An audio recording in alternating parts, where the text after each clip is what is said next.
shepherd, I'll walk with him always. He leads through green pastures, I'll walk with him always. Always, always, I'll walk with him always. Always, always, I'll walk with him always. The Lord is my shepherd, I'll walk with him always. He leads through green pastures, I'll walk with him always.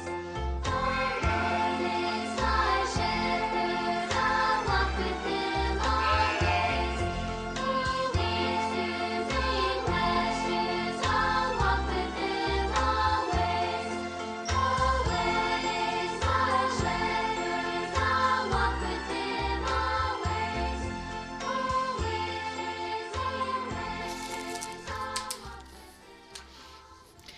Jien Sister Teresa nsellim lekun il-eka l-programm ieħor fejn tagħmar Mallem. Il-paċi miegħek. Insejħu Trinità Qaddisa fostna fl-isem tal-Missier u tal-Iben u tal-Ispiritu Santu. Amen. Ekku eżis semmija se nippruvaw illum nagħmlu din il-lezzjo divina tagħna fej ser niltaqgħu ma' dan il-maħbub tagħna Ġesu bħas-soltu jiġri fit-triqat qalb il-folla. Moħħu biss li jagħmel il-ġid ifejja iwiddeb jikkonsla lil ta' madwaru. U illum ekku fis-silta li sejrin nirriflettu fuqha se niltaqgħu ma' episodju li se jurina x-xhieda ta' personaġġ mimli fiduċja u fidi f'Ġesu tagħna. Ċenturjun Ruman li forsi min jaf kemm sema nies jitkellmu dwar it-tjubija ta' dan li mallem u dwar il-mirakli li kien ġa wettaq. Dan iċ-ċenturjun xtaq u wkoll jitlob il-fejqan ta' Għaddej għażiż wisq għalih, imma billi kien pagan ma sugrax jersaqu għalhekk bagħat xi messaġġiera Lut li kienu ħbibu.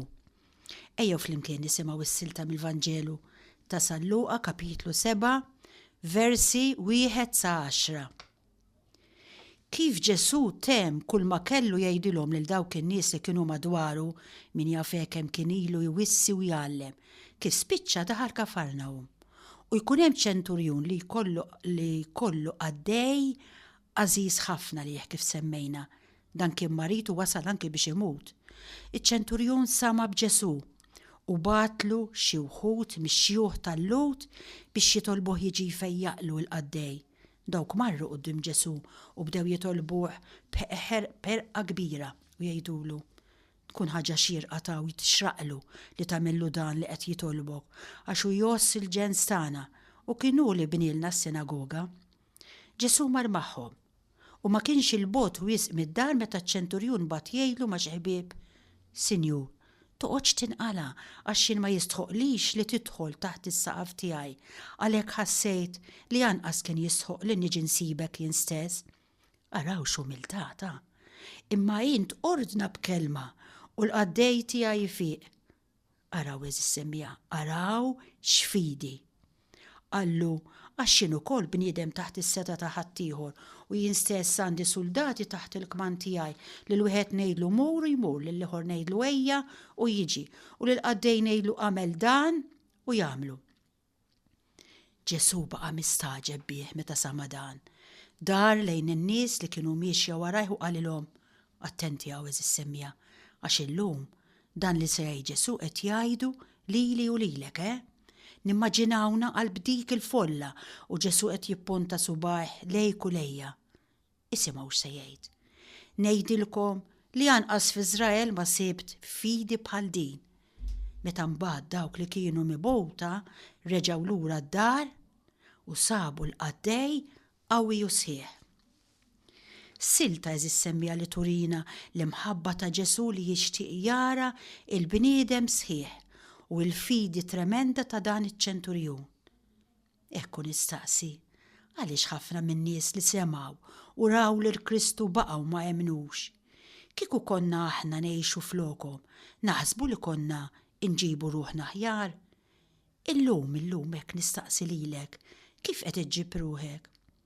Għaliex minkejja li ngħixu fl-istess ambjenti u ċirkostanzi xi wħud minna jemmnu tassew u oħrajn le għaliex? U x'nistgħu nagħmlu tajt fil-parroċċa tagħna jien u int biex kulħadd iħoss tassew il-bżonn ta' Kristu u jilqgħu fil-ħajja tiegħu. Din il-fidi tagħna. Tafu li jekk jgħid bil-ħenoli iċ-ċelebrant tal-Mamudija wara li kulħadd ikun għamel l-istqarrija tal-fidi, forsi ġieli bħali attendejtu għal xi Mamudija u anki nerġgħu inġeddu din l-istqarrija kull meta jiġi l-għid il-kbir. Jista' jkun li għalkemm kbirna fl-età jien u int, il-fidi tagħna ma kibritx magħna baqgħet il-fidi ta' meta għamilna l-ewwel tqarbina u l-griżba tal-isqof. Kemm nistgħu ngħidu li l-fidi l-qajnija tas-sew bħala bnedmin maturi? Kemm nistgħu ngħidu li l-qajnija b'moħħna u b'qalbna? Kemm minna l-qajna u qed ngħixu l-fidi bħala frott ta' deċiżjoni personali ħielsa u responsabbli? X'jeħtieġ? X'jeħtieġ biex nilqgħu tassew il-fidi u nimmaturaw fiha? Irridu eżis semmija fuq kollox nifhmu li il-fidi hija rigal. Ħadd minna ma jista' jiksibha bil-ħila u bil-forzi tiegħu. Minna nnifisna ħadd minna ma għandu jgħid talija. Il-fidi hi rigal li jagħtih Alla waħdu u jagħtih min rajh għax irid. Il-Lut kienu jagħtu aktar importanza lil ħidma tagħhom milli lill-ħidma ta' Alla. Kienu jaħsbu li l-qdusija tiġi mill-liġi u mill-isforzi tagħhom biex iħarsuha. Kienu għalhekk jitkabru u jmaqdru l-pagani li ma kellhomx il-liġi ta' Mosè kif kellhom huma. Kemm din l-imġiba hi kontra l-Evanġelu? Juru jiena San Pawl frittri u fil-ħidma tiegħu meta jgħid. Il-fidi li tqaddisna ma tiġix le bis-saħħa tal-liġi, iżda bis-saħħa ta' Ġesu Kristu u l-awtur waħdini tas-salvazzjoni. Quddiem Alla eżis semmija kulħadd hu midneb, sew il-ludi u sew il-barrani. Ħadd minna ma għandu ħila jkisser il-jasar tal-ħażen. Ħadd minna ma għandu ħila jersaq lejn Alla u min hu kulħadd għandu bżonn tas-salvazzjoni li Alla jwassal ilna bħala rigal. Kif? Permezz tal-fidi f'Ġesu. Iżda biex il-fidi nilqawha u ngħixuha tafu x'jeħtieġ? Li nħejju ruħna. Dan nagħmluh kif? Billi qabel xejn narfu in-nuqqas sħiħ tal-ħila tagħna li niksbu din is-salvazzjoni. Iva paċ-ċenturjun jien u int ukoll jista' jkollna ħila nikmandaw lil ħadd ieħor forsi. Iżda bħaċ-ċenturjun jeħtieġ ukoll nammettu li quddiem is-setat tal-ħażen Kristu biss jista' jsalva lili u lilek. Qegħdin ngħixu fi żmien ta' meta il-bniedem qiegħed iżid il-ħakma tiegħu fuq il-qawwiet li hawn moħbija fil-ħolqien bil-progress tax-xjenza, fit-teknika, fil-mediċina, fl-edukazzjoni, fil-ħajja soċjali u politika. Qegħdin innaqsu ħafna mitbatija u ntejbu l-qagħda ta' ħajjitna, din ħaġa tajba u taqbel mar-rieda ta' Alla li ħalaq u feda l-ħolqien kollu. Iżda jeħtieġ noqogħdu attenti eżis semmija li ma naqgħux fit-tentazzjoni li naħsbu li weħedna nistgħu issa inħollu l-problemi kollha tagħna. Li l-progress fix-xjenza u l-ħolqien ta' ordni soċjali ġdid se jkun bħala formola maġika li tiksbilna ħelsien u salvazzjoni sħiħa.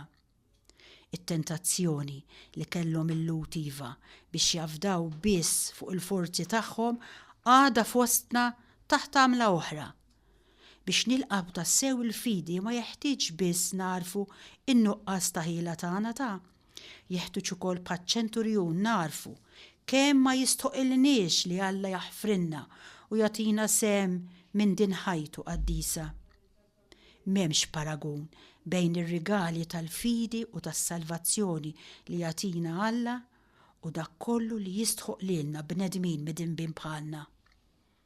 Huwa biss iva meta jien u int narfu ix-xejn tagħna quddiem dan Alla u niżwitjaw lil nfusna minn kull supervja. Hemm biss aħna nkunu nistgħu nintlew bil-qawwa fejjieda ta' Kristu. U meta mbagħad nirċievu r-rigal tal-fidi, l-atteġġjament tagħna ma jistax ikun ieħor ħlief wieħed ta' tifħir u ratt il-ħajr lill-Alla. U wkoll eżis semmija importanti li din il-fidi trid tidher mill-istil ta' ħajja, mid-deċiżjonijiet li jien u int nieħdu, mir-riskji li min jemmen jieħu fuq Alla. Il-fidi tidher ukoll minn fejn jien u int qed ninvestu l-enerġija, il-ġibdiet, ix-xewqat tagħna. Nsaqsu daqsxejn lil nfusna. Tgħid jien qed ninvesti f'din id-dinja li tgħaddi jew fis-saltna ta' Alla li tibqa' dejjem. Ekku eżis semmija jiena f'dan ir-rakkont tal-fejqan mirakulus tal-qaddej taċ-ċenturjun Ruman narah ipoġġi qudiemna tal-imiet mill-aqwa dwar l-atteġġjament li għandu jkollna lejn Alla, lejn il-proxmu u fuq kollox lejn nfusna. Ekku l-umiltà, is-sinċerità u l-fidi li tispikka fiċ-ċenturjun hija bla dubju komponent essenzjali ta' ħajja nisranija ġenwina. Tfittxija sinċira tal-verità irridu nagħmluha f'ħajjitna. Rajna li ċ-ċenturjun kellu dik l-umiltà u dik l-imħabba lejn il-verità li huma meħtieġa iva żissemmija biex wieħed jilqa' l-kelma t'Alla, biex iħobb lil proxmu. ċenturjun kien iħobb verament lil proxmu u kien imħawwat għaliex wieħed mill-qaddejja tiegħu kien marid, mhux ibnu ta' imma wieħed mill-qaddejja tiegħu. Ma setax jitlob lill-idoli pagani tiegħu biex il-qaddej jifiq. Il-verità kienet saret dik il-ħaġa li tant ta' isib u t-tfittxija tal-verità waslitu lil dan il-personaġġ għall-uniku veru Alla u la darba Alla ma jistaħbiex minn dawk li jfittxuh bis-sinċerità meta dan iċ-ċenturjun sema fuq dan il-Galilew li hu Ġesu tagħna u sar jaf fil-profond lil min kienu jqimu dawk ta' madwaru kien jaf li ma kienx sejdu ma jsib dak li kien qed ifittex. Kemm għandna bżonn aħna wkoll insiru nafuh fil-profond billi nsaqsuh spiss fejn tagħmar Mgħallem u nisimgħu iweġibna ejjew u taraw jeħtieġ iva mmorru ħalli naraw u niskopru l-umiltà, is-sinċerità, il-verità li mħabba qawwija li teżisti f'dan li Mgħallem tagħna u nitolbuh biex ilibbisna lilu u jtina l-grazzja li nikkupjaw emilu. Meta fil-bidu lil dan iċ-ċenturjun qalulu bil-kliem u bl-emejjel li kien qed iwettaq Ġesu, kien dmir tiegħu bħala ċenturjun li jkun jaf b'dak kollu li kien qed jiġri fit-territorju tiegħu. Imma x'ġara? Ġara li junduna li sab lill-Alla wieħed u veru u lil Ġesu Kristu li huwa bagħat. Kienet din it-tfittxija ġenwina tal-verità li nislet fiċ-ċenturjun ċerta connaturalità ma' Alla li issa esprimit ruħa bil-kliem tal-fidi. Ejt kelma u l-qaddej tiegħi jifiq. Ħaġa tal-iskantament kif din il-fidi sempliċi imma soda eżis semmija nibtet fi bniedem li ma kienx membru tal-poplu tar-rabta l-qadima. Propju kienet il-fidi li tat il-fejqan lil dak il-qaddej. Ninnotaw mill-istorja dwar iċ-ċenturjun Ruman u l-qaddej marit tiegħu li ħadd minn dawn iż-żewġ persuni ma jidher attwalment fix-xena. Ġesu, il-kelma ta' Alla personifikata, u l-uniku li jidħol fix-xena. Iċ-ċenturjun kif rajna ma marx qrib Ġesu l-ewwel bagħat it-talba tiegħu permezz tal-messaġġiera. Imbagħad meta sema li Ġesu kien sejjer f'daru, bagħat aktar messaġġiera biex jistqar li hu ma kienx jistħoqlu jirċievi dak li xtaq jikseb. Fl-istess ħin stqar b'fidi sħiħa. Ejt kelma biss. Għalhekk Ġesu ma marx qrib il-qaddej u għal-issen il-kelma tiegħu hemm fejn kien imbigħat minn fejn dik il-kelma kien se jkollha effett. Ma kienitx id-drawwa ta' Ġesu li jwettaq il-ministeru tiegħu fost il-ġentili u l-limita l-Ministeru Pubbliku tiegħu għall-Lut. Kienet l-intenzjoni tiegħu li jħalli l-evanġelizzazzjoni tal-ġentili għall-apostli. Tiftakru meta lill-apostli qallhom morru u għalmu l-ġnus kollha. Imma wera f'ċerti episodji bħal dak li semmejna llum li Juda Ġesu ġie biex isalva lil kulħadd, mhux Lut biss jew lili u lilek li nissejħu nsara, imma lil kulħadd. Hemm biss ħaġa waħda semmija li tillimita l-qawwa li għandha l-kelma ta' Alla biex tfejjaq u ssalva. X'inhi din il-ħaġa? In-nuqqas tal-fidi. U l-fidi hi aċċessibbli għal bnedmin kollha tar-rieda tajba li sinċerament ifittxu lil Alla. Ejjew semmijek issa nifqu ftit tal-pawsa mużikali fejn ser nisimgħu silta verament sabiħa li jisimha Lord, I am not worthy. Ekku f'dan il-mument għalkemm ma jistħoqilniex nitolbuh lil mulej biex ifejjaq mhux lil qaddej tagħna kif xtaq iċ-ċenturju, imma lil ruħ tagħna, il-ġewwieni tagħna. Mod speċjali nitolbu dan meta mmorru nirċevuh bil-ġisem, bid-demm, bir-ruħ, bid-divinità. Dan il-mulej qaddis li jiġi jagħmar fina biex jimlilna l-qalbna bil-ferħ u jfejjaqna minn dak kollu li mhux hu. Nisimgħu is-silta. Lord, I am not worthy. Lord, I am not worthy that you should enter under my roof. Lord, I am not worthy that you should enter under my roof. Je mag even swingen.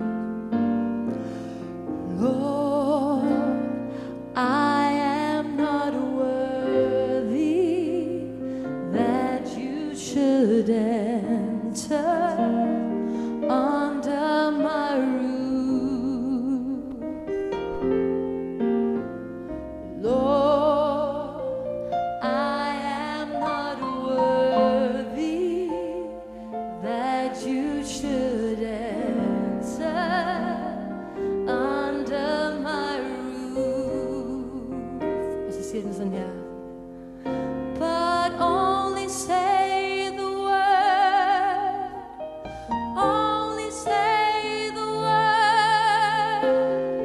Only say the word, and my soul shall be healed.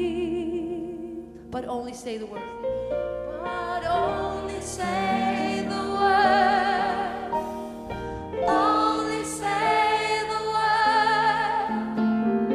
Only say the word, and my soul shall be healed. But only say. Only say the word. Only say the word. Only say the word, and my soul shall be healed. Ekku semmija nkomplu nirriflettu ftit fuq din is-silta tal-Vanġelu mimlija tal-im. L-ewwel ħaġa li tolqotni f'din il-ġrajja li qed nirriflettu fuq għallumi li Ġesu kien jeħtieġlu li jinsistu ħafna miegħu biex imur jgħin liċ-ċenturjun. Nafu għaliex hux veru. Biżejjed naħsbu f'episodji oħra bħal dak tal-mara il-Kananea. Iċ-ċenturjun ma kienx ludi u Ġesu donnu xtaq li l-missjoni tiegħu kif ġajedna tkun għall-lud biss u mhux għall-pagani. Xtaq Ġesu jħalli l-konverżjoni u t-talim lill-pagani issir il-qudiem mill-apostli b'dana kollu l-anzjani tal-Lut insistew li dan iċ-ċenturjun kien ħabib tal-poplu ludi u anke kien għamlilhom pjaċiri kbar, kien fil-fatt bnielhom saħansitra is-sinagoga u pjaċir jitpatta bi pjaċir ieħor Din il-mentalità hija l-kollox ludija. Ġesu ma jgħid xejn aktar iżda dondu jaċċetta ir-raġunar tagħhom għax jibda miexi magħhom għalant iċ-ċenturjun. Issa min-naħa tiegħu iċ-ċenturjun innifsu juri rispett kbir lejn il-preġudizzji tal-Lut. Ried jirrispetta l-liġi tagħhom li kienet tipprojbilhom li jirfsu f'dar ta' pagan. Dan ir-rispett lejn il-liġi huwa għal kollox Ruman u sewwa għax l-uffiċjal Ruman għandu dan ir-rispett assolut lejn is-sistema tal-ordni u tal-ubbidjenza. Jemmen li ordni ta' Ġesu biex il-qaddej ifiq tkun biżżejjed u m'hemmx għalfejn jiġi għandu. Ir-Ruman ma jippretendix li huwa ħaġa oħra milli hu. Hemm kultura sħiħa li tifirdu minn Ġesu baħar jaqsam u dan il-paragun iċ-ċenturjun jirrispettah. Imma hemm ukoll l-umanità li torbot flimkien lil bnedmin kollha u li tisboq lil kull differenza fil-kultura. Għalhekk b'xi mod iċ-ċenturjun Ruman u l-ludi Ġesu maħbub tagħna jistgħu u jmisshom jiltaqgħu. Il-ħajja ta' Ġesu kif irrakkuntata fil-Vanġelu hija mimlija laqat strambi u meraviljużi. Din hija laqa speċjali għaliex Ġesu liċ-ċenturjun qatt ma jarah wiċċ imwiċċ. Hija laqa permezz ta' intermedjarji, laqa bejn tnejn li jarfu d-distanza li hemm bejniethom u l-kultura ta' xulxin. Aħna sekwitu ġveru eżis semmija nibżaw niltaqgħu man-nies, mhux niltaqgħu magħhom soċjevolment le biex impaċbċu tpaċpiċa, dak faċli u pjaċevoli. Nibżaw niltaqgħu magħhom fil-profond ta' qalbna, nibżaw nuru rwieħna, nuru lilna nfusna u nibżaw lil oħrajn juruna lilhom infushom. Għaliex? Għax jekk jiġri hekk nafu li aħna nidru bħala nies li għandhom bżonn l-għajnuna ta' ħaddieħor u dan x'jagħmel? Ifieri lis-supervja tiegħi u tiegħek. U min-naħa l-oħra jekk jiġu għandna oħrajn dawn ikunu jidhru bħala nies li għandhom bżonn l-għajnuna tagħna. U aħna ma rridux inġorru t-tabijiet tal-oħrajn, għalhekk la rridu li aħna ninkixfu quddiem l-oħrajn u lanqas li huma jinkixfu qudiemna. L-aktar bejn nies ta' kultura differenti. Nirriflettu sewwa fuqha ta' din. Ekku li għadni kif semmejt ta' kultura differenti. Ġesu juri ruħu. Forsi naħsbu li dan għalih kien faċli u kien l-uniku bniedem li ma kellux jaħbi, iżda propju Ġesu juri li biex iwettaq il-missjoni tiegħu fid-dinja għandu bżonn xi ħaġa. U din ix-xi ħaġa sikwiet jitloba u ġieli tingħatalu u ġieli spiss anzi ma tingħatalux. U din id-darba tingħatalu bla ma kien talaba. X'inhi din il-ħaġa li qed jitlob Ġesu eżis semmija? Hija l-fidi fih. Ġesu ludi b'missjoni ristretta f'dak iż-żmien għall-lud biss ikollu jistqar. Fidi bħal din ma sibtix fost il-lud. Ġesu jistaħġeb. Ġesu jiltaqa' ma' ħaġa li ma kienx jistennija. Ġesu qisu ma jifhimx għal kollox dak li qed jiġri għall-anqas, qed jiġri dak li ma ipprevedix. Ġesu eżis semmija bħalna ta' jiltaqa' mas-sorpriżi fil-ħajja. M'hemmx nota ta' ferħ f'dik l-esklamazzjoni li ħareġ biha. Ġesu lill-poplu tiegħu, lill-poplu ludi kien iħobbu kien marbut miegħu. Għal Ġesu ludi daqs kull ludi ieħor li jkollu jammetti li pagan wera aktar fidi mill-lud hija kważi umiljazzjoni. Hija ammissjoni li ġġib il-mistħija mhix sorpriża pjaċevoli. Ġesu però juri ruħu ta' ludi veru li kien u jgħid dak li hu. Iżda jaraf u wkoll li l-umanità tisboq id-differenza kulturali. Ekku, ejjew eżis semmija, induru fiskiet lejn dan il-mulej u ngħidulu: Mulej, kabbar fina l-fidi fik. Għamel li tispikka fina b'mod speċjali l-umiltà għax ekku fl-imġiba tiegħu iċ-ċenturjun Ruman fil-konfront miegħek għażiż Ġesu spikkat din il-virtù tant sabiħa tal-umiltà. Kienet propju din il-kwalità li għamlet possibbli għalih li jibgħat jistaqsi għalik u hekk infetħet triq ta' komunikazzjoni bejnek Għażiż Ġesu u bejn dan iċ-ċenturjun. Jidher biċ-ċar li dan il-personaġġ ma kienx bot minnek mulej, kien sema ħafna fuqek u meta ġie bżonnok sab lil niesek jaqbżu għalih, sab lilek tistaġeb bitwemminu bl-umiltà tiegħu, bil-kuraġġ tiegħu, bil-fidi tiegħu. Meta tqis kemm nies ma laqgħux Għażiż Ġesu, kemm nies ma femux, kemm nies opponewk, kellek biex tistaġeb mulej.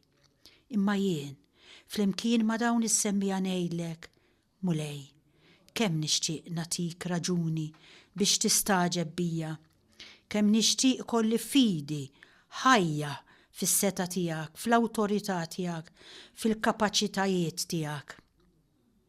Int mulej, ġili staġibt bin-nuqqas ta' twemmin, speċjalment ta' nies pajjiżek u ma stajt tagħmel ebda miraklu fosthom.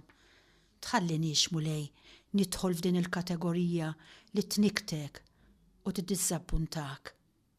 Għatini mqar doża żgħira mill-fiduċja li urik daċ-ċenturjun li kien jemmen li kelma waħda tiegħek għandha valur immens. Tħallinix nibqa' nisma' kelmtek tant spiss bla ma nħallija tikkondizzjonani, tikkonvinċini, taġġibni. Għallimni nistaġeb bil-fidi ta' min ħadek, bis-serjetà, ħaniddakkar jien ukoll għal fiduċja kbira fik, għall-umiltà ġenwina quddiemek minn spiritu ta' talb li joġob lilek. Ejjew aħna wkoll eżis semmija nindunaw li għandna bżonn din il-fidi, din l-umiltà biex tikber fina il-komunikazzjoni ma' dan il-maħbub tagħna Ġesu u nispiċċaw billi ngħidulu.